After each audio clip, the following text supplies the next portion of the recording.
విజయనగరంలో నివసించుచున్న ప్రజలకు ఎలుకల బాధ భరించరాంది. ప్రభుత్వం ప్రజలను పిల్లులను పెంచమని ప్రోత్సహించింది. రాయలవారు ప్రభుత్వోద్యోగులను పిల్లులను ఉచితంగా ఇప్పించారు. పిల్లులను పెంచుటకు పాలు అవసరం కావున ఒక్కొక్క ఆవును కూడా ఇప్పించారు. ప్రభుత్వోద్యోగులతో పాటు కవులకు పండితులకు కూడా ఒక్కొక్క పిల్లిని ఒక్కొక్క ఆవును ఇచ్చారు. అందరితో పాటు రామకృష్ణ కవి కూడా ఒక పిల్లిని ఒక ఆవును ఇచ్చారు. రామకృష్ణుడు పిల్లిని సరిగా పెంచలేదు. ఆవు ఇచ్చిన పాలన్నీ తమ కుటుంబంలోని వారికి ఉపయోగించసాగాడు. పిల్లి చాలినంత ఆహారం లేక ఆకలితో చాలా బాధపడుతూ ఉండేది. ఆ ఆకలి తీర్చుకొనుటకు రేయింబగళ్ళు మేల్కొని ఉండి కనబడిన ఎలుకలన్నింటినీ చంపి తినసాగింది. క్రమంగా ఇరుగు పొరుగు ఇళ్లల్లో కూడా దూరి ఎలుకలను వేటాడి తిని ఆకలిని తీర్చుకోసాగింది.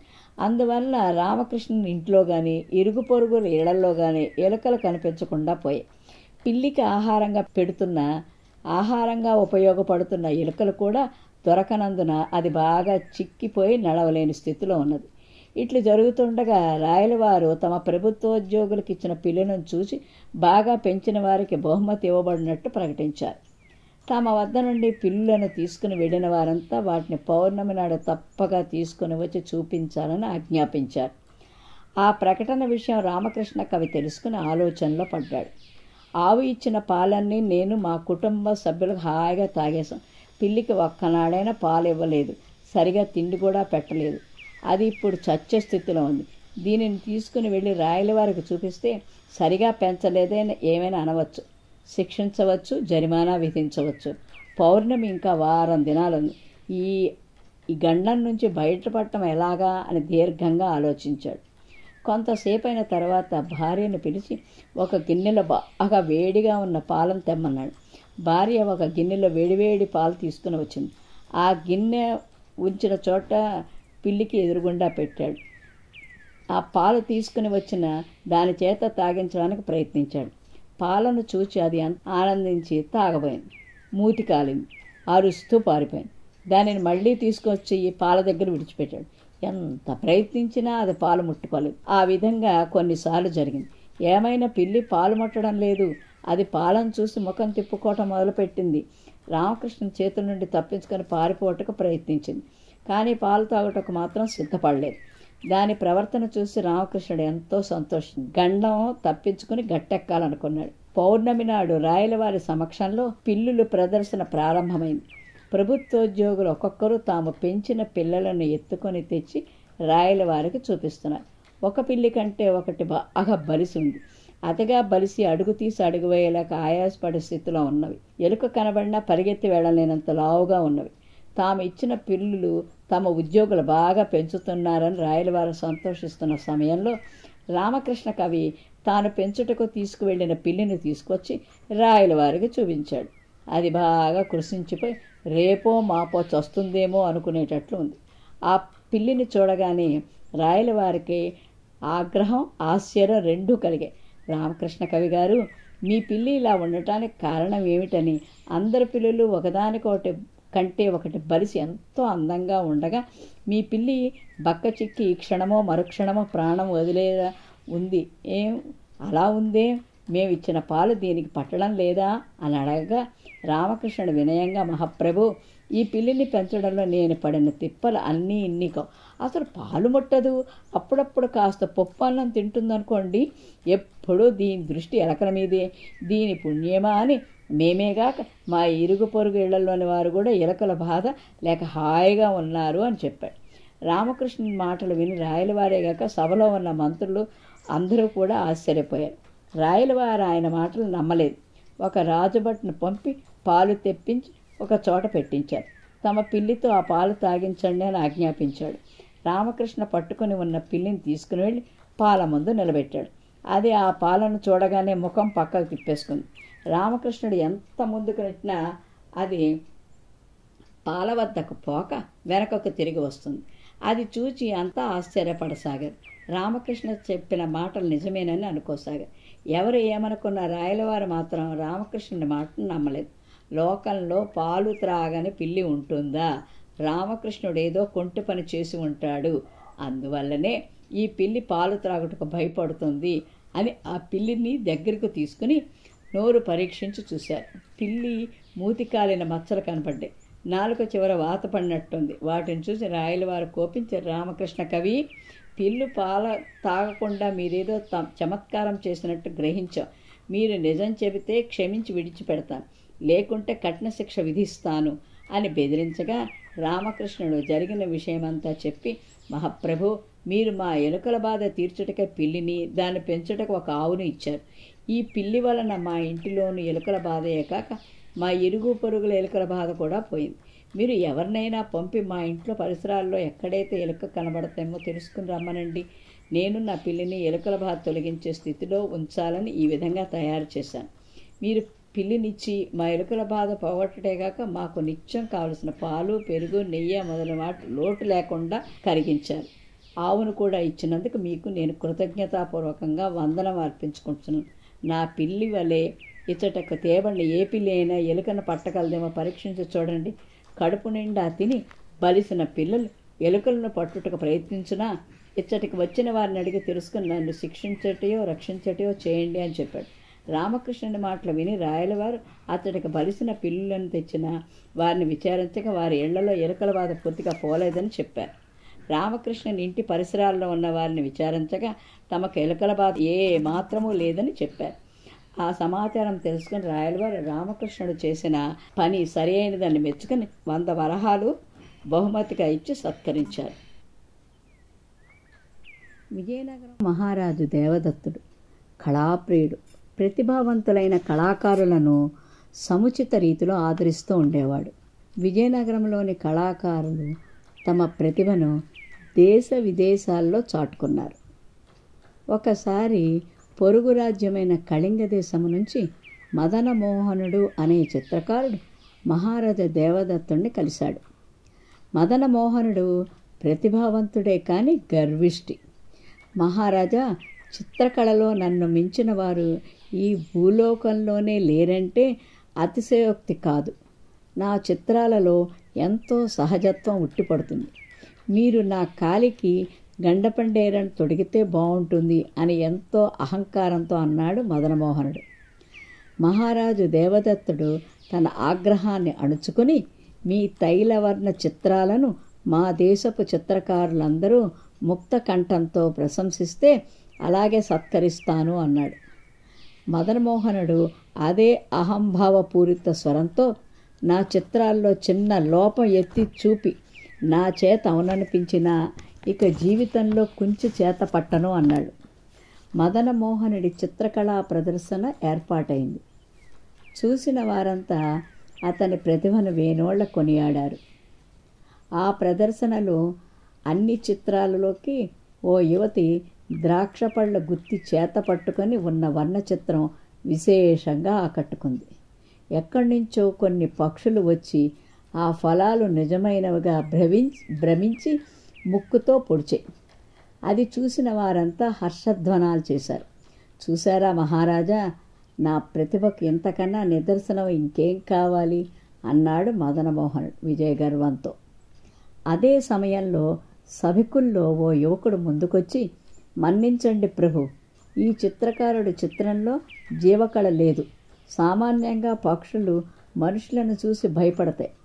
ఆ ఫలాలు సహజమైనవిగా ఉన్నాయి తప్పితే వాటిని పట్టుకున్న యువతి ముఖంలో జీవం లేదు. అందుకే పక్షులు ధైర్యంగా ఆ చిత్రం దగ్గరకు రాగలిగాయి అన్నాడు.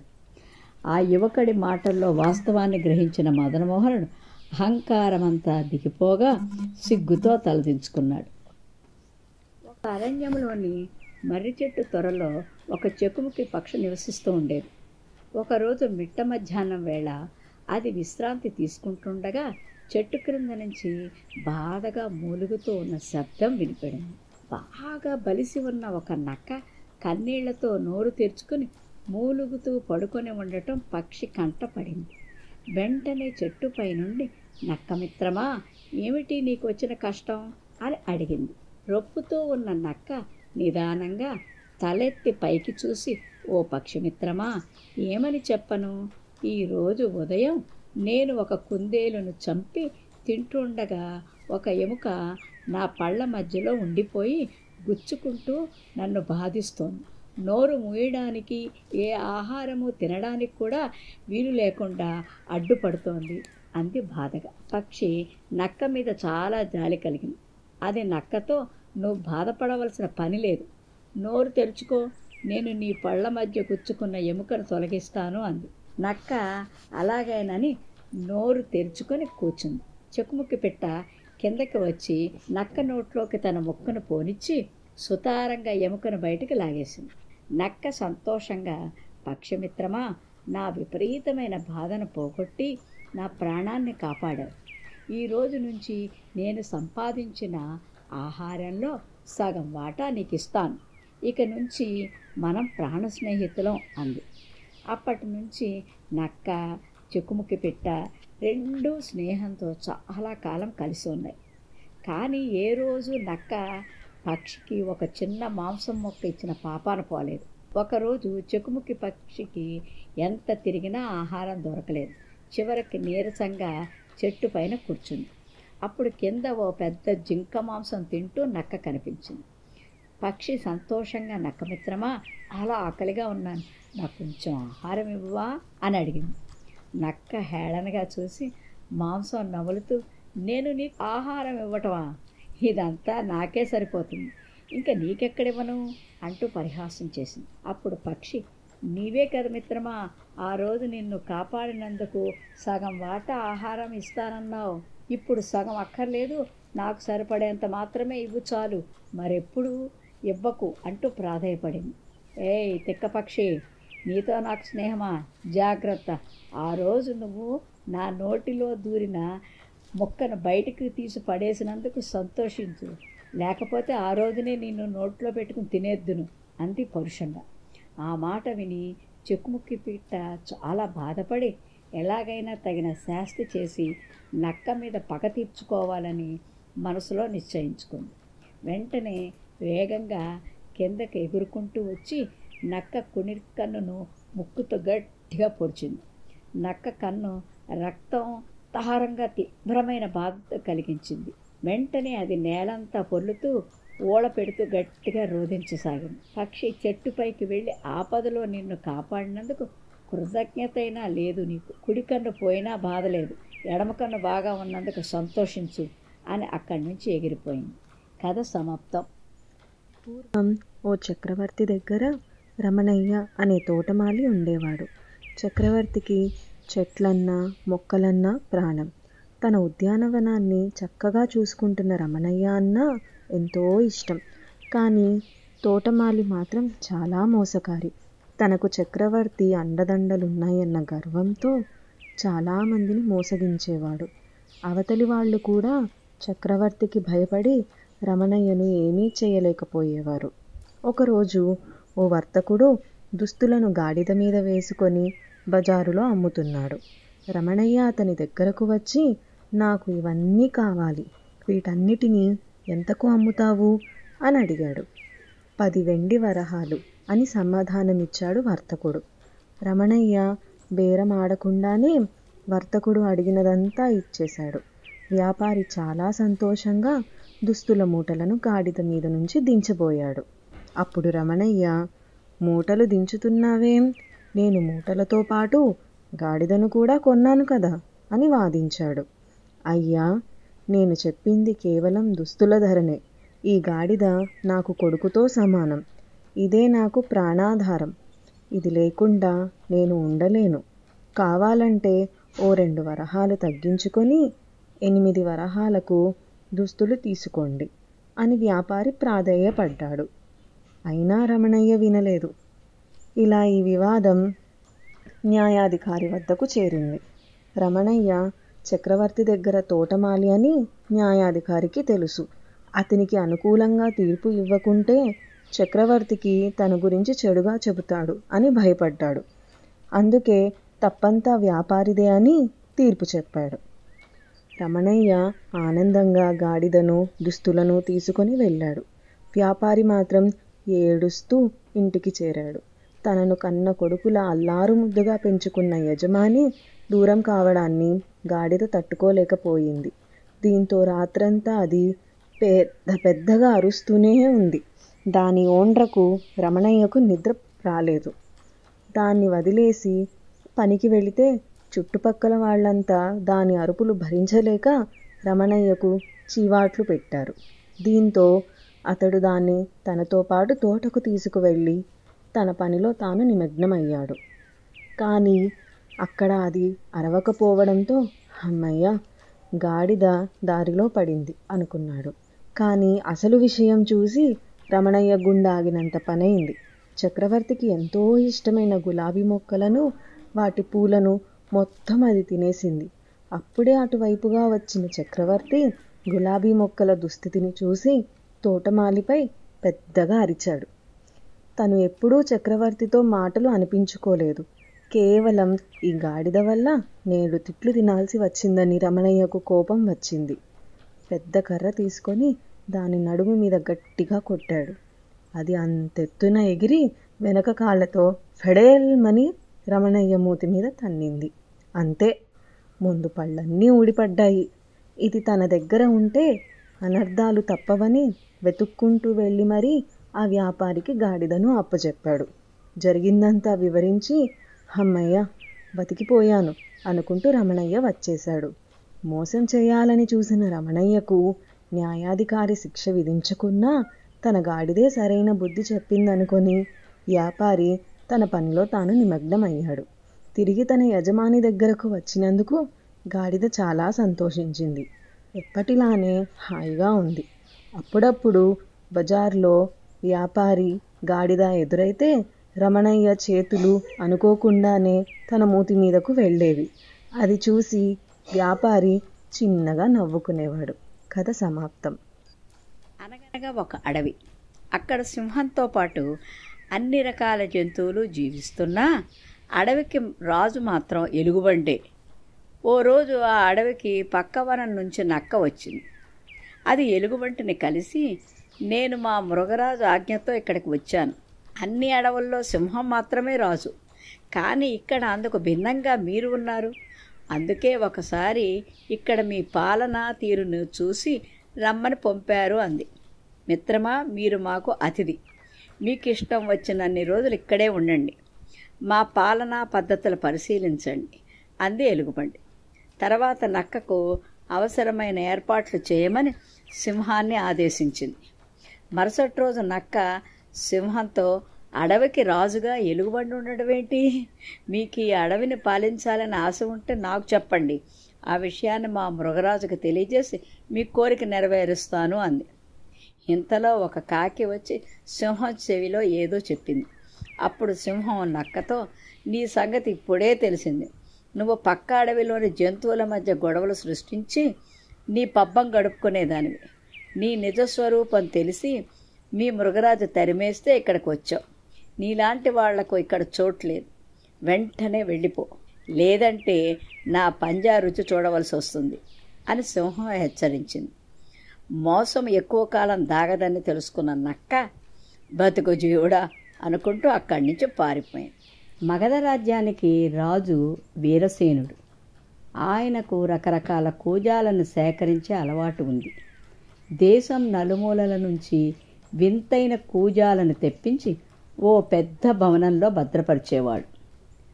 వాటిని రోజు శుభ్రపరచడంతో పాటు కాపలా కోసం ఓ మనిషిని పెట్టాడు. రాజ్యంలో నీటి ఎద్దడి ఉందని మంత్రి చెప్పినా, బంతిపొట్లు శత్రు సైన్యాల బెడద ఎక్కువైందని సేనాని నెత్తి నోరు బాదుకున్నా రాజు అవేవి చెవికెక్కించుకునేవాడు కాదు. పరిపాలన మొత్తం గాలికి వదిలేసి నిత్యం కూజాల గురించి ఆలోచించేవాడు. వాటిపైన చిన్న గీత పడినా పనివాళ్లకు కఠిన శిక్ష విధించేవాడు. అలా చాలామంది పనివాళ్లు మారారు. ఒకసారి రాము అనే వ్యక్తి కూజాల కాపలాదారుగా చేరాడు. ఓ రోజు అతడు వాటిని శుభ్రం చేస్తూ ఉండగా కూజా ఒకటి కింద పడింది. అప్పుడే అటుగా వచ్చిన రాజు అది చూసి మండిపడి రామును కొరడాతో 100 దెబ్బలు కొట్టించాడు. దాంతో అక్కడ పనిలో చేరాలంటేనే జనం వణికేవారు. కొన్ని రోజులకు విజయుడు అక్కడ పనికి కుదిరాడు. ఒకరోజు అతడు, మహారాజా, మీ అభిరుచి చాలా బాగుంది. దీని గురించి ప్రజలు ఏమనుకుంటున్నారో మీరు ప్రత్యక్షంగా వింటే ఇంకా బాగుంటుంది కదా. ఈరోజు సాయంత్రం మారువేషాల్లో వెళ్ళి ఆ విషయం తెలుసుకుందాం అన్నాడు. దానికి సరేనన్నాడు రాజు. సూర్యాస్తమయం కాగానే ఇద్దరూ కలిసి మారువేషాల్లో రాజ్య పర్యటనకు బయలుదేరారు. ఒక ఊరిలోని రచ్చబండ వద్ద కూర్చున్న వాళ్లతో, అయ్యా, మన మహారాజు సేకరించే కూజాల గురించి మీ అభిప్రాయం ఏమిటి అని అడిగారు. ఆ విషయం గురించి మాట్లాడకు, అవి కూజాలు కాదు, జనాల ప్రాణాలతో ఆడుకునే సైతాన్లు. రాజుగారు వాటి మీద చూపే శ్రద్ధను పరిపాలన మీద పెడితే రాజ్యం బాగుపడుతుంది అంటూ ఒక్కొక్కరు ఒక్కొక్కలా మాట్లాడారు. ఆ మాటలు వినగానే రాజు ముఖం కళతప్పింది. మెల్లగా అక్కడి నుంచి ముందుకు నడిచారు. అలా వెళ్తుండగా రోడ్డు పక్కన పొలాలన్నీ బీళ్లు కనిపించాయి. వాటి గురించి రాజు ప్రశ్నించగా, ప్రభు, చెరువులు కుంటలన్నీ పూడికతో నిండిపోయాయి. వర్షం పడినా చుక్క నీరు నిల్వ ఉండని పరిస్థితి. దాంతో పొలాలన్నీ ఇలా బీళ్లుగా మారాయి. తాగునీటికి కటకటే. ప్రజల పేదరికంతో ఆకలి బాధలతో అలమటిస్తున్నారు అంటూ జవాబిచ్చాడు విజయుడు. మన రాజ్యంలో ప్రజలు ఇన్ని బాధలు పడుతున్నారా అని రాజు అడగ్గా, అవును ప్రభు, నేను రాము స్నేహితుణ్ణి. ఆపద అని తెలిసినా పనిలో చేరాను. మారువేషంలో మిమ్మల్ని ప్రజల వద్దకు తీసుకొచ్చాను. వాస్తవ పరిస్థితి మీకు అర్థం కావాలని ఇదంతా చేశాను అని బదిలిచ్చాడు విజయుడు. దాంతో తన తప్పు తెలుసుకున్న మహారాజు అప్పటినుంచి పాలన మీద దృష్టి సారించాడు. చిన్న పొరపాట్లకు పనివాళ్లను శిక్షించడం అని అభిమానంగా చూడసాగాడు. వెనకటికి ఒక ఊళ్ళో ఒక విధవరాలు ఉండేది. భర్త చనిపోయేసరికి ఆమెకి 2 సంతానం. పెద్ద కొడుకు, చిన్నది కూతురు. ఆమెకు పెత్తనమంటే చాలా సరదా. పైగా నోరు మంచిది కాదు. ఆమె గయ్యాళితనం ఆ చుట్టుపక్కలంతా పేరు మోగిపోయింది. అలా ఉండగా కొడుకు పెరిగి పెద్దవాడయ్యాడు. త్వరగా కొడుక్కి పెళ్లి చేసి కోడలను రప్పించుకుని పెత్తనం సాగించాలని ఆమెకు తొందర కలిగింది. కానీ ఆ గయ్యాళికి తమ పిల్లల కోడల్ని చేయటానికి ఏ తల్లిదండ్రులు ఒప్పుకుంటారు? పాపం ఆమె చాలా ప్రయత్నం చేసింది. కానీ ఒకరు తమ పిల్లనిస్తానని ముందుకు రాలా. చివరికి ఎలాగో ఆమె బంధువుల్లో ఒకరు తమ పిల్లనివ్వటానికి ఒప్పుకున్నారు. పిల్లను చూడటానికి విధవరాలు బయలుదేరింది. పిల్లను చూసుకుని సంబంధం ఖాయం చేసుకుంది. తర్వాత పిల్ల తల్లితో ఆ మాట ఈ మాట మాట్లాడుతూ, ఏమండి, మన అమ్మాయికి తినటానికి ఏమంటే ఎక్కువ ఇష్టం అండి అని అడిగింది విధవరాలు. మా అమ్మాయికి ఆవకాయ అంటేను అప్పడాల పిండి అంటేను తగిన ఇష్టం అండి. ఇప్పటికైనా నేను ఎప్పుడైనా అప్పడాలు వతుదామని అంటే దగ్గర పెట్టి కూర్చుంటే అటొచ్చి ఇటొచ్చి కాస్త మొత్తం మీద నేను అప్పడాలు వత్తటం పూర్తయ్యేసరికి 10 అప్పడాలకు సరిపోయే పిండి అయినా కాజేసి తింటుంది అని చెప్పింది. కాబోయే వియ్యపురాలు, కాబోయే కోడలు ప్రక్కనే నుంచి ఇది విన్నది. అత్తగారు తనకిష్టమైనవి చేసి పెడుతుంది కావోలు అని మురిసిపోయింది. ఒక సుముహూర్తాన్ని వివాహం జరిగింది. కొంతకాలానికి కోడలు కాపురానికి వచ్చింది. అత్త ఎంత గయ్యాడితో అంత పీనాసి కూడా. కోడలు కాపురానికి వచ్చిన తర్వాత తను కొడుకు కూతురు రోజు ఆవకాయ వేసుకుని తినేవారు. కానీ కోడలికి మాత్రం ఒక పూట కూడా ఆవకాయ వేసేది కాదు. అంతేకాదు, కోడలు కూర్చున్నా తప్పే, నుంచున్నా తప్పే, శుభ్రమైన బట్ట కట్టుకున్నా తప్పే, ఒక పూలు పెట్టుకోవడానికి లేదు, ఒక పండగ చేసుకోవడానికి లేదు. ఆఖరికి మొగుడుతో అత్త వింటుండగా మాట్లాడడానికి కూడా కోడలు హడలు పడిపోయేది. పాప ఆ పిల్ల మొగుడు కూడా తల్లి చేతిలో కీలుబొమ్మలా ఆడేవాడు. అలాగే అష్ట కష్టాలు పడుతూ ఎలాగో కాలం వెళ్ళబుచ్చుతోంది కోడలు. అలా 4 ఏళ్లు గడిచాయి. విధవరాలు కూతురికి కూడా పెళ్లి ఈడు వచ్చింది. ఆ పిల్ల అదృష్టాన త్వరలోనే ఒక సంబంధం కుదిరింది. పెళ్లికి ముహూర్తం కూడా పెట్టుకున్నారు. పెళ్లి ఇంకా 4 రోజులు ఉందనగా అత్త కోడల చేత అడ్డమైన చాకరీ చేయించి పెళ్లికి కావలసిన పచ్చళ్ళు పెట్టించింది. కానీ ఆవకాయ అప్పడాలు మాత్రం తనే పెట్టాలని నిశ్చయించుకుంది అత్త. కోడలికి ఆ 2 అంటే ఇష్టం కదా. అందుచేత కోడలు ఆ 2 రుచికి చూడకుండా చెయ్యాలని ఆ గయ్యాళి పట్టుదల. ఆ రోజు ఆవపిండి చేతులు వంటలు పుట్టడానికైనా ఓర్చుకుని అత్త తనే ఆవకాయ పూర్తి చేసింది. అప్పడాలు తయారు చేయటం మర్నాడు తనకే అట్టే పెట్టుకుంది. ఆ సంగతి అంతా కోడలు చూస్తూనే ఉంది. ఆ రాత్రి కోడలు మొగుడుతో ఇలా మాట్లాడుతుంది. ఏమండి, మీ అమ్మగారు మరీ ఇంత చుప్పనాద్దేమండి? పచ్చళ్ళు పెట్టడానికి నా చేత అడ్డమైన చాకరీ చేయించుకుంది. ఇలా ఆవకాయ పెట్టాల్సి వచ్చేసరికి నాకు అప్పచెప్తే నేనెక్కడ రుచి చూసేస్తానో అని ఆమె స్వయంగా ఈవేళ ఆవకాయ పెట్టింది. రేపు అప్పడాలు ఒత్తబోతున్నారు. నాకు అప్పడాల పిండి అంటే తగిన ఇష్టం. ఆవకాయ పెళ్లిలో 4గురితో పాటు నాకు వడ్డిస్తారేమోనని ఆశపడుతున్నాను. కానీ రేపు అప్పడాలు ఒత్తేసి తర్వాత ఒక్క పెసరైనా నాకు మిగలదే ఎలాగండి అని అడిగింది. ఏమో నాకు తెలియదు, నీ ఇష్టం వచ్చినట్టు అఘోరించు అని విసుక్కున్నాడు భర్త. అయితే నాకు ఒక ఉపాయంతో వచ్చింది, అలా చేస్తాను. రేపు అప్పడాల పిండి రోట్లో మీ అమ్మగారు తొక్కిన తర్వాత రోలు కడగవలసిన పని నాదే కదా. మన రోలు కూడా మొన్ననే కక్కు కొట్టించాం కదా, అక్కడక్కడ కొంచెమైనా పిండి ఇరుక్కుని ఉండకపోదు, ఆ పిండికి ఇరుక్కుని తింటాను, ఇక తప్పదు, నాకు ఆ పిండి దక్కే మార్గం కనిపించట్లేదు అని చెప్పింది కోడలు. ఆ సంభాషణ అంతా ఆ ప్రక్క వసారాల్లో పడుకున్న అత్త విన్నది. హరి, దీని తస్సా గొయ్యా, ఇదే దీని ఆలోచన, నేనేనా తెలివి తక్కువ దాన్ని అనుకుంటూ అత్త ఒక్కసారిగా లేచి వంటింట్లోకి వెళ్ళింది. ఆ రాత్రికి రాత్రి అప్పడాల పిండి రోట్లో తొక్కింది.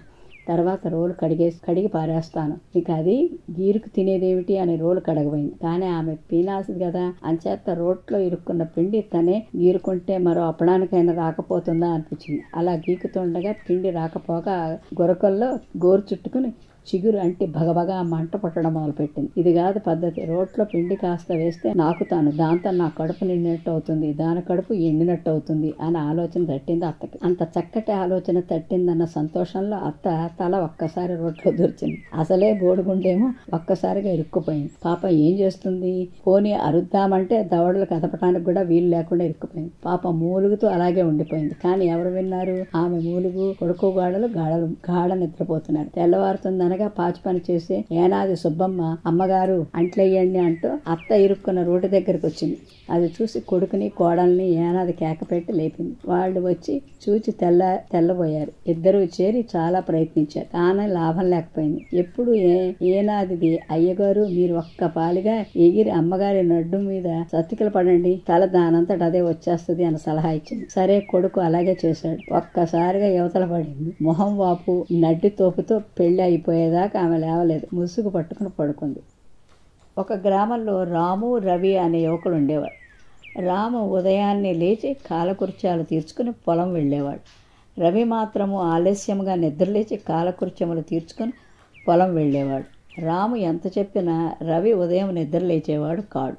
వీళ్ళకి తల్లిదండ్రులు లేకపోవడం వలన మేనమామ ఇంట్లో ఉంటున్నారు.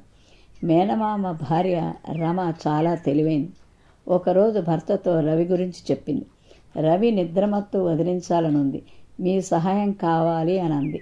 సరేనన్నాడు మేనమామ. నేను ఉదయమే లేచి ఊరు వెళుతున్నాను, సాయంత్రానికి తిరిగి వస్తాను, ఇల్లు జాగ్రత్తగా చూడమని రమ అందరికీ చెప్పి వెళ్ళింది. రాము, మేనమామ ఉదయమే పనికెళ్ళారు. వాళ్లతో పాటు మేనమామ భార్య కూడా వెళ్ళింది. రవి తన అలవాటు ప్రకారం ఆలస్యంగా లేచి పొలం వెళ్ళాడు.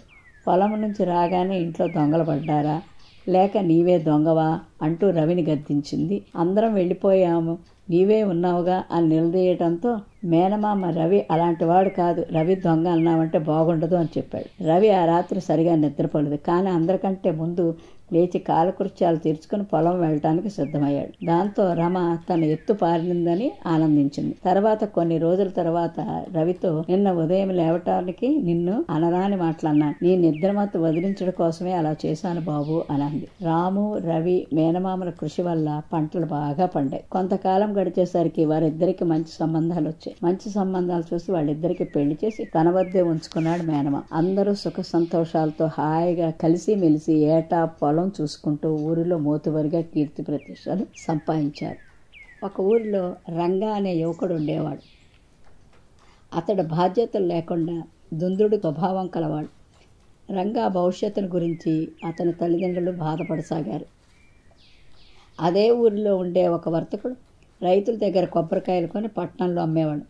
రంగా తండ్రి ఆ వర్తకుడిని బ్రతిమలాడగా ఆ వర్తకుడు రంగాకి ఉద్యోగం ఇవ్వటానికి ఒప్పుకున్నాడు. ఆ వర్తకుడు రంగాను పిలిచి దగ్గరలోని పట్టణంలో కొబ్బరికాయలు అమ్ముకుని రమ్మని పంపించాడు. సరేనన్న రంగా కొబ్బరికాయలను గుర్రబండిలో నింపుకొని పట్టణం వైపు బయలుదేరాడు. పట్టణానికి దగ్గర దారిలో వెళదామనుకున్నాడు. దారిలో అతనికి ఒక్కొక్క బాలుడు కలిశాడు. రంగా ఆ బాలుడిని, బాబు, ప్రధాన రహదారిని చేరుకునేందుకు ఇంకా ఎంతసేపు పడుతుంది అని అడిగాడు. దానికి ఆ అబ్బాయి, నెమ్మదిగా వెళ్ళు, 15 నిమిషాల్లో చేరుకుంటాం, కానీ వేగంగా వెళితే మాత్రం కనీసం గంట పడుతుంది అని బదులిచ్చాడు. రంగాకి ఆ అబ్బాయి మాటలు అర్థం కాలేదు. అతను అత్యంత వేగంగా బండిని ముందుకు దూకించాడు. కొద్ది దూరం ప్రయాణించగానే బండి చక్రం ఒకటి రాయి తగిలి ఇరుక్కుపోయింది. ఆ కుదుపుకు కొబ్బరికాయలన్నీ చెల్లా చెదరగా పడిపోయి అవన్నీ తీసి బండిలో ఎక్కించేందుకు రంగాకి చాలా సమయం పట్టింది. ఆ అబ్బాయి చెప్పిన మాటలు రంగాకి అప్పటికి గానీ అర్థం కాలేదు. ఆ సంఘటనలో రంగా తన జీవితానికి సరిపడ గుణపాఠం నేర్చుకున్నాడు. ఆ రోజు నుండి రంగా ప్రవర్తనలో చాలా మార్పు వచ్చింది. ఏ పని చేసినా జాగ్రత్తగా ఆలోచించి చేయసాగాడు. ఒక బాలుడు ఇంటి వసారాలో కూర్చుని శ్రద్ధగా లెక్కలు చేసుకుంటున్నాడు. అవి వాళ్ళ ఉపాధ్యాయుడి ఇంటి వద్ద చేసుకుని రమ్మని ఇచ్చిన లెక్కలు. ఆ బాలుడు ఒక్కటి తప్ప మిగిలినవన్నీ లెక్కలు చేశాడు. ఆ ఒక్క లెక్క ఎట్లా చేయాలో అతనికి తోచలేదు. అతడు లెక్కల పుస్తకం తీసుకుని ఒక స్నేహితుడి ఇంటికి వెళ్ళాడు. అక్కడ ఆ స్నేహితుడు అన్నగారు ఉన్నారు. ఆయన ఆ లెక్కను ఎట్లా చేయాలో ఆ బాలుడికి చెప్పాడు. అతడు ఇంటికి వచ్చి ఆ లెక్క కూడా చేశాడు. మర్నాడు తరగతిలో ఉపాధ్యాయుడు పిల్లలు ఇంటి వద్ద చేసుకువచ్చిన లెక్కలు చూడటం మొదలుపెట్టాడు. అందరి పుస్తకాలు చూడటం పూర్తయింది. అన్ని లెక్కలు సరిగా చేసినవాడు ఈ బాలుడు ఒక్కడే. ఆయనకు చాలా సంతోషం కలిగింది. ఆ బాలుడికి ఒక బహుమతిని ఇస్తాను అన్నాడు. ఆ బాలుడిని తన దగ్గరకు రమ్మని పిలిచాడు. ఆయన తన బల్ల సొరుగులో బహుమతిగా ఇవ్వదగిన వస్తువును వెతుకుతున్నాడు. ఆ బాలుడు లేచి నిల్చున్నాడు గాని ఉపాధ్యాయుని వద్దకు వెళ్ళలేదు. ఉపాధ్యాయుడు తల ఎత్తి చూశాడు. ఆ బాలుడు ఏడుస్తున్నాడు. ఆయనకు ఆశ్చర్యం కలిగింది. ఆయన ఆ బాలుని వద్దకు వచ్చి, నాయనా ఎందుకు ఏడుస్తున్నావు అని అడిగాడు. ఆ బాలుడు, అయ్యా, లెక్కలన్నీ సరిగా చేశానని కదా మీరు నాకు బహుమతి ఇస్తున్నారు. ఈ లెక్కలన్నీ నేను చేయలేదు. వీటిలో ఒక లెక్క నా స్నేహితుడు అన్నగారి చేత చెప్పించుకుని చేశాను కనుక ఈ బహుమతిని తీసుకొనడానికి నేను తగను అన్నాడు. అయితే ఏడవటం ఎందుకు అని అడిగాడు ఉపాధ్యాయుడు. లెక్కలన్నీ విద్యార్థులు స్వయంగా చెయ్యాలని కదా మీ ఉద్దేశం. కానీ నేను ఒక లెక్కను ఇతరుల చేత చెప్పించుకుని చేసి మిమ్మల్ని మోసగించాను. అందుకు నన్ను శిక్షించండి అని బాలుడు ఇంకా ఏడవటం మొదలుపెట్టాడు. ఉపాధ్యాయుడు ఆ బాలుడు తల నిమురుతూ, నాయనా, నిన్ను శిక్షించడం కాదు, అభినందించాలి. నీకు బహుమతి తీసుకోవడానికి అర్హత ఇంకా పెరిగింది. అయితే ఈ బహుమతి లెక్కలు చేసినందుకు కాదు, అంతకంటే గొప్ప పనికి, నీ నిజాయితీకి అని ఆ బాలుడికి బహుమతి ఇచ్చారు ఉపాధ్యాయుడు. రాజు తెలివైన కుర్రాడు. ఒకరోజు సెలయేటి దగ్గర నడుస్తూ వెళ్తున్నాడు. హఠాత్ అతనికి ఒక గొంతు వినిపించింది. అది పక్కనే ఉన్న చెట్టు కింద నుంచి వస్తోందని గమనించాడు. అక్కడికి వెళ్ళి చూస్తే ఒక సీసా కనిపించింది. ఆ సీసాలో ఒక చిన్న మనిషి లాంటి జీవి ఉంది. ఆ జీవి మూత తీసి తనను విడిపించమని రాజును అర్థించింది. చిన్న రూపంలో ఉన్న జీవిపై ఏమాత్రం అనుమానం రాని రాజు సీసా మూత తీశాడు. వెంటనే అందులో నుంచి దట్టమైన పొగ మధ్య నుంచి ఒక భయంకరమైన భూతం బయటకు వచ్చింది. దానిని చూసి రాజు భయంతో, ఎవరు నువ్వు అని అడిగాడు. నేను భూతాన్ని. ఒక మంత్రగాడు నన్ను ఈ సీసాలో బంధించాడు. నేనిప్పుడు స్వేచ్ఛగా ఉన్నాను. నిన్ను తినేస్తాను అంటూ పెద్దగా అరిచింది భూతం. తెలివైన రాజు, నేను నిన్ను నమ్మను. ఇంత పెద్దగా ఉన్నావు, నువ్వు ఈ చిన్న సీసాలో ఎలా ప్రవేశించావు అని అడిగాడు. దానికి ఆ భూతం, ఎందుకు ప్రవేశించలను, కావాలంటే చూపిస్తాను అంటూ సీసాలోకి ప్రవేశించింది. ఏ మాత్రం ఆలస్యం చేయకుండా రాజు వెంటనే ఆ సీసా విరడ బిగించేశాడు. అది చూసిన భూతం, దయచేసి నన్ను విముక్తుణ్ణి చేయి, నేను నీకే మాత్రం హాని చెయ్యను అని బతిమలాడసాగాడు. నేను నిన్ను ఎలా నమ్ముతాను? నిన్ను బయటకు వదిలితే వెంటనే నన్నే తినాలని అనుకున్నావు అన్నాడు రాజు. భూతం, నీకు నేను అపకారం చేయను, అంతేకాకుండా నీకు ఒక అద్భుతమైన మంత్రదండం కూడా ఇస్తాను. దానిని ముట్టుకున్న వెంటనే రోగాలు మాయమైపోతాయి, హాయిగా ఆరోగ్యంగా ఉంటారు. అలాగే ముందుగా నువ్వు ఏ వస్తువును తాకితే అది బంగారంగా మారుతుంది అని చెప్పింది. దాని మాటలు నమ్మిన రాజు భూతాన్ని సీసాలో నుంచి విడిపించాడు. భూతం ఇచ్చిన అద్భుతమైన మంత్రదండం సాయంతో అది చెప్పిన సంగతి కూడా గుర్తుంచుకుని మరి దేనిని ముట్టుకోకుండా నేరుగా వెళ్ళి పెద్ద చెట్టును ముట్టుకున్నాడు. అది బంగారంగా మారింది. అంతకాలంలోనే సంపన్నుడయ్యాడు రాజు. ఒక ఊరిలో నీళ్లు మోసే పనివాడొకడు ఉండేవాడు.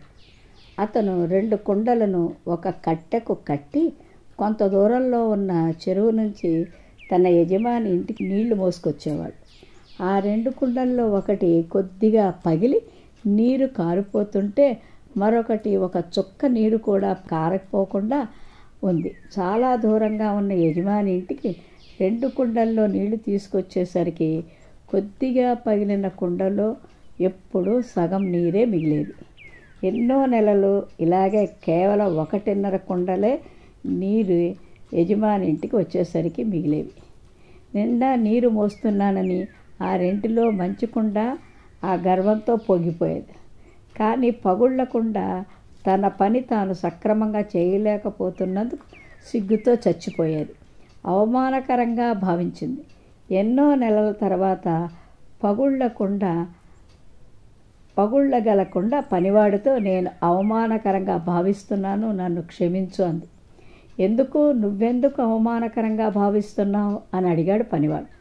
ఇన్ని రోజులు నేను సగం నీళ్లే మోయగలుగుతున్నాను, ఈ పగుళ్ళు నీటిని కారిపోయేలా చేస్తున్నాయి. నా వల్ల నీకు అదనపు పని అవుతోంది, నీ కష్టానికి తగ్గ ఫలితం దక్కట్లేదు అని నసికిందా పగుళ్ళకుండా. దాని బాధ అర్థం చేసుకున్న పనివాడు, బాధపడకు, ఈరోజు యజమాని ఇంటికి వచ్చేటప్పుడు దారి వెంట ఉన్న అందమైన పుష్పాలు చూడు అన్నాడు కుతూహలంగా. ఆ పగుళ్లకుండా ఆ దారి వెంట ఉన్న అందమైన పుష్పాలను చూసి సంతోషించింది. ఇల్లు చేరాక తిరిగి తన పొరపాటును మన్నించమని పనివాడిని కోరుకుంది. పనివాడు ఆ కుండతో, కేవలం నీ వైపే అందమైన పుష్పాలు ఉన్నాయి, మరో కుండ వైపు లేవు, అది నువ్వు గమనించావా? ఎప్పుడు నిన్నే ఆ అందమైన పూల మొక్కల వైపు ఉండేలా చేస్తాను, నీ నుంచి కారిపోయే నీటిని వాటికి అందేలా చేస్తాను. అంటే నువ్వే వాటికి నీరు పోస్తున్నావు అన్నమాట. తద్వారా ఆ అందమైన పుష్పాల యజమాని టేబుల్ అలంకరించడానికి నువ్వే ఉపయోగపడుతున్నావు. నువ్వు పగుళ్లతో లేకపోతే అతని ఇంట్లో కళకళలాడే పుష్పాలు అందమైన అలంకరణలో ఉండవు అన్నాడు. పగుళ్లకుండా తన బాధను అర్థం చేసుకోవడమే కాకుండా తన లోపాన్ని ఇలా సద్వినియోగం చేసుకుంటున్నందుకు పనివాడికి కృతజ్ఞతలు చెప్పింది. మనలో లోపాలున్న పగుళ్లకుండ మాదిరిగానే మనము ఎన్నో అద్భుతాలు సాధించగలం. మనం ఇతరులను సంతోషపరచగలం. మన తెలివితేటలతో దేవుడికే కాక మానవాళికి కూడా సేవ చేయగలం. మనం మన జీవితంలో ప్రతి నిమిషాన్ని ఆనందంగా ఉండేలా చేసుకోగలం. నజీరుద్దీన్ ముల్లాగా మారాక సొంతంగా ఏదైనా పని చేద్దామని నిర్ణయించుకున్నాడు. అందుకు వ్యవసాయం బాగుంటుందని అనుకున్నాడు.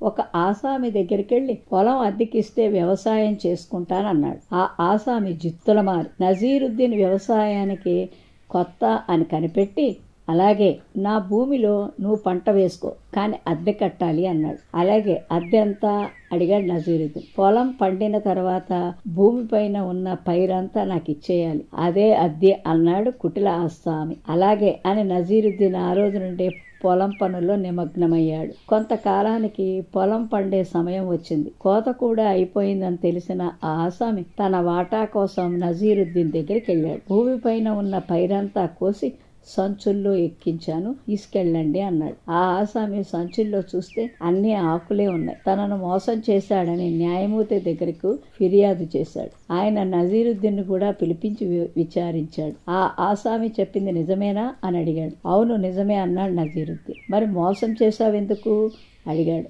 మోసమేముంది, ఆయన భూమిపైన పైరు కావాలనుకున్నాడు, నేను వేరుశనగ వేశాను, ఆయన కోరినట్టే భూమిపైనదంతా ఆయనకిచ్చి గింజలు నేను తీసుకున్నాను అన్నాడు నజీరుద్దీన్. నజీరుద్దీన్ తెలివికి న్యాయమూర్తి మెచ్చుకుని అన్యాయమైన వాటా అడిగినందుకు ఆసామిని చీవాట్లు పెట్టి జరిమానా కూడా విధించాడు. వారణాసిని బ్రహ్మదత్తుడు పరిపాలిస్తున్నాడు. బోధిసత్వుడు అతనికి మంత్రిగా ఉండేవాడు. రాజపురోహితుడు వట్టి వాగుడికాయ. అతను ఇంకొకరికి మాట్లాడే అవకాశం ఇవ్వకుండా పటపటా వాగుతూ డబ్బా కొట్టేవాడు. అది రాజుకి ఇతరులకు కూడా దుర్భరంగా ఉండేది. అతని నోరు ఎవరు మూయించగలరా అని ఎదురు చూస్తున్నాడు రాజు. ఆ కాలంలోనే వారణాసిలో ఒక కుంటివాడు ఉండేవాడు. కాళ్ళు వంకరైన రాళ్లు విసరడంలో బహునేర్పరి. పిల్లలు అతనిని బండిలో కూర్చోబెట్టి ఊరి చివర నగర ద్వారం వద్దకు తీసుకుపోయేవాడు. అక్కడ ఒక పెద్ద మర్రి చెట్టు ఉండేది. పిల్లలు వాడికి డబ్బులిచ్చి మర్రి ఆకులను మట్టి ఉండలతో కొట్టి ఆ ఆకులలో ఏనుగు బొమ్మ, గుర్ర బొమ్మ తెప్పించుకునేవారు. కుంటివాడు గులకరాళ్ళు విసిరి మర్రి ఆకు చెట్టు మీద ఉండగానే ఆకారం తెప్పించి అప్పుడు దానిని రాలగొట్టేవాడు. అది పిల్లలకు ఆట. అలా రాల్చిన ఆకులు నేల మీదగా పడి ఉండేవి. ఒక రోజున రాజు ఉద్యానవనానికి పోతూ ఆ ఆకుల గుట్టను చూసి వీటిని ఇలా కోసిన వారెవరు అని అడిగాడు. పిల్లలు కుంటివాడి నొంటర్ని చేసి పారిపోగా కుంటివాడు నేనే మహారాజా అంటూ విషయమంతా వివరించాడు. రాజు పరివారాన్ని దూరంగా పంపి ఆ కుంటివాడిని, ఏమయ్యా, మా వద్ద ఒక వదరబోతున్నాడు, నీ విద్యతో అతని నోరు కట్టించగలవా అని అడిగాడు. తప్పకుండా అన్నాడు కుంటివాడు. రాజు అతనిని తన భవనంలోకి తీసుకుని పోయి గది మధ్యగా తెర అడ్డం కట్టించి తెరకు ఒక చిన్న రంధ్రం చేయించి చిల్లుకెదురుగా పురోహితుడు ఆసనం వేయించి ఆయన వచ్చి కూర్చోగానే మాటలు మొదలుపెట్టాడు. అలవాటు ప్రకారం పురోహితుడు తెరిచిన నోరు మూయకుండా మాట్లాడడం మొదలుపెట్టాడు. తెర అవతల కుంటివాడు మేక పెంటికలను గొట్టంలోంచి తెరలోని చిల్లు ద్వారా పురోహితుడు తెరిచిన నోటిలోనికి గురి చూసి కొట్టసాగాడు. తన గొట్టంతో పురోహితుడు మాట్లాడడంలో మునిగిపోయిన వాటిని మింగేయసాగాడు. చాలా మేక పెంటికలను తెరలోని కన్నల ద్వారా తన గొట్టంతో అతని నోట్లోనికి గురి చూసి పంపాడు కుంటివాడు. పురోహితుడు కడుపులోకి పోయిన మేక పెంటికలు ఉబ్బిపోయి అతనికి తీవ్రమైన కడుపు నొప్పి వచ్చింది. అప్పుడు రాజు, అయ్యా, మీరు వాక్ ప్రవాహంలో మునిగిపోయి నోట్లోకి మేక పెంటికలు పోవడం గమనించలేదు. ఇప్పుడు అవి కడుపులో ఉబ్బి బాధిస్తున్నాయి. ఇంటికి వెళ్ళి వాంతికి సాధనం చెయ్యండి, సర్దుకోండి అని పంపేశాడు. అప్పటి నుంచి పురోహితుడు నోరు తెరిస్తే ఒట్టు. రాజుకి ఇతరులకి సుఖంగా ఉంది. రాజు కుంటివాడికి సంవత్సరానికి 1,00,000 రూపాయల ఆదాయం ఇచ్చాడు. ఎదుటివారి పరిస్థితిని, ఇబ్బందిని కూడా అర్థం చేసుకుంటూ ఉండాలి. రామయ్య కోమటి దగ్గర గుమాస్తాగా ఉండేవాడు. అతనికి కొత్తగా పెళ్ళయింది. భార్య అందగత్తె, చదువుకున్నది, తెలివితేటలు గలది. కట్నం లేకపోయినా చేసుకున్నాడు. ఒకరోజు నిద్ర లేస్తూనే కళ్ళు తెరవగానే లక్ష్మీదేవిలా అలంకరించుకొని భార్య కనిపించింది.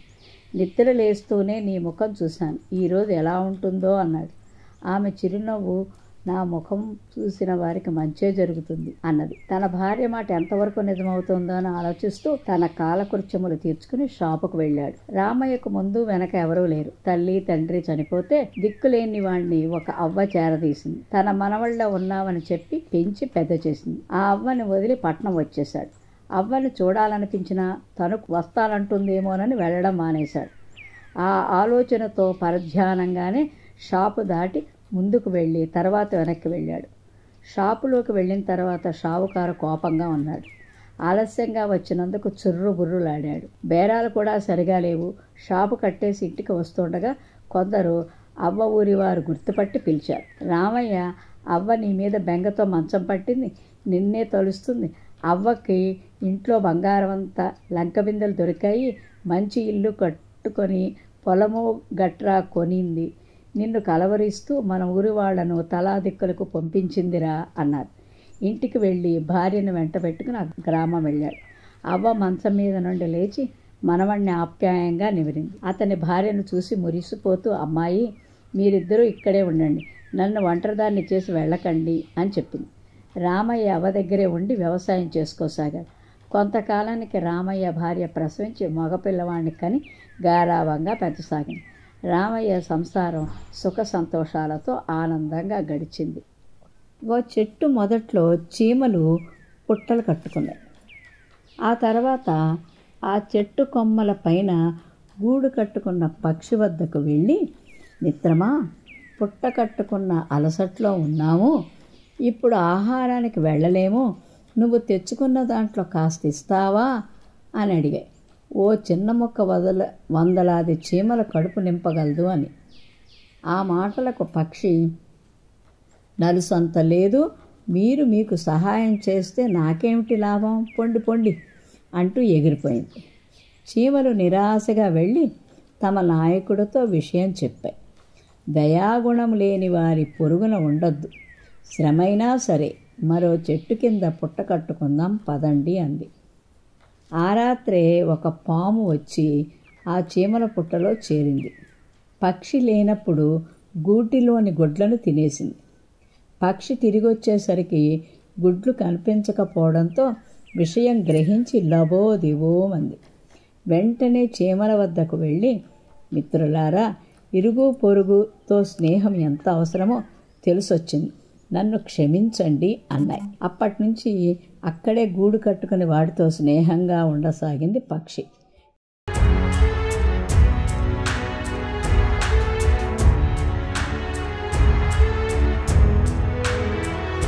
మీరు మరిన్ని వీడియోలు చూడాలంటే మన ఛానల్ను సబ్స్క్రైబ్ చేయండి, పక్కనున్న బెల్ ఐకాన్ని ప్రెస్ చేయండి.